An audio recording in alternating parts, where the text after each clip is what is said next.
அன்பர் இயேசுவின் பரிசுத்த நாமத்தில் உங்களை அன்போடு வாழ்த்துகின்றேன். கர்த்தருக்குள் பிரியமான தேவஜனமே, தேவ கிருபையால் முடியும் என்பதே சுவிசேஷ செய்தி. சங்கீதக்காரன் சொல்வதை கவனமாய் கேளுங்கள். நான் உமக்கு விரோதமாய் பாவம் செய்யாதபடிக்கு உமது வாக்கை என் இருதயத்தில் வைத்தேன். சங்கீதம் 119:11.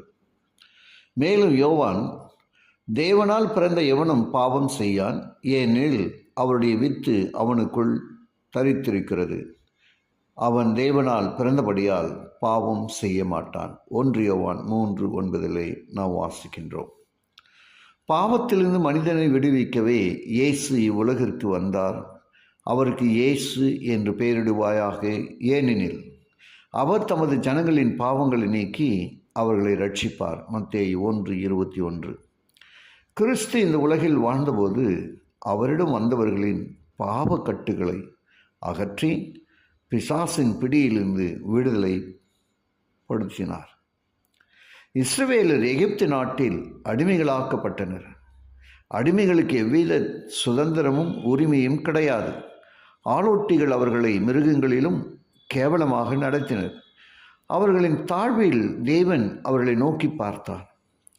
தமது வல்லமையான கரத்தினாலும் ஓங்கிய பயத்தினாலும் எகிப்திலிருந்து அவர்களை வெளியே கொண்டு வந்தார். எகிப்திலிருந்து மட்டுமல்ல, பாவத்திலிருந்து வெளியே கொண்டு வருவதே அவருடைய அநாதி தீர்மானம். கானான் தேசத்தை அல்ல, பரம கானானுக்குள் கொண்டு சேர்ப்பதே அவருடைய திட்டம். ஆனால் அவர்களோ தேவனை நம்பாமல் போனார்கள். ஆதலால் அவிசுவாசத்தினாலே அவர்கள் அதில் கானானுக்குள் பிரவேசிக்காமல் போனார்கள். எபிரேயர் 3:19, என்னாகும் 14, 22, 23 போன்ற வசனங்களிலே இந்த உண்மையை நம்மால் புரிந்து கொள்ள முடியும். தேவனுக்கு கீழ்ப்படிந்து அவருடைய வார்த்தைக்கு செவி கொடுத்திருப்பார்களே ஆகில் இஸ்ரவேலின் சரித்திரம் எத்தனை மகிமையாக இருந்திருக்கும். 40 ஆண்டுகளுக்கு பின் யோசுவா அவர்களை கானானுக்குள் வழிநடத்திய போதிலும் அந்தோ பரிதாபம், அவர்கள் தேவனின் வாக்குத்தத்தமாக இளைப்பாறுதலுக்குள் பிரவேசிக்க முடியாமல் போய்விட்டது. நித்தமும் பகைவர்களோடு போராடவும் அவர்கள் விரித்த வலையில் அகப்பட்டு காலமெல்லாம் இளைப்பாறுதல் அற்ற சூழ்நிலையில் அடிமைதனத்திற்குள் தள்ளுண்டு போனார். சந்தோஷத்தையும் சமாதானத்தையும் இழந்தனர். தேவனுக்கு கீழ்ப்படியாமல் போனபடியால் தேவன் அவர்களுக்கு வைத்திருந்த இளைப்பாறுதல் பிரவேசிக்க கூடாமல் போனார்கள். ஏனெனில் அவருடைய இளைப்பாறுதலில் பிரவேசித்தவன் தேவன் தம்முடைய கிரியைகளை முடித்து ஓய்ந்தது போல தானும் தன் கிரியைகளை முடித்து ஓய்ந்திருப்பான் என்று எபிரேயர் 4:10 நாம் வாசிப்பது போல இங்கு சொல்லப்பட்ட இளைப்பாறுதல் ஒரு ஆவிக்குரிய ஓய்வாகும். அதாவது நமது சொந்த கிரியை ஆகிய பாவத்திலிருந்து விலகி இருப்பதாகும்.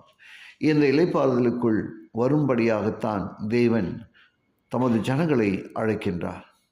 இந்த இளைப்பாறுதலை நான் ஓய்வு நாள் மற்றும் கானானுக்குள் பிரவேசிக்கும் அனுபவங்கள் குறிக்கின்றன என்பதை உங்களுக்கு அறிவிப்பதில் மிக்க மகிழ்ச்சி கொள்கிறேன். பிரியமான தேவஜனமே, ஜெபிப்போம். கிருபையுள்ள நல்ல பிதாவே, உமக்கு நன்றி சொல்லுகிறோம். எந்த நாளிலும் எங்களோடு பேசும் வார்த்தைகளுக்கு ஸ்தோத்திரம். கேட்ட ஒவ்வொருவரையும் ஆசீர்வதியும். இயேசுவின் வழியாக ஜெபிக்கிறேன் நல்ல பிதாவே, ஆமென்.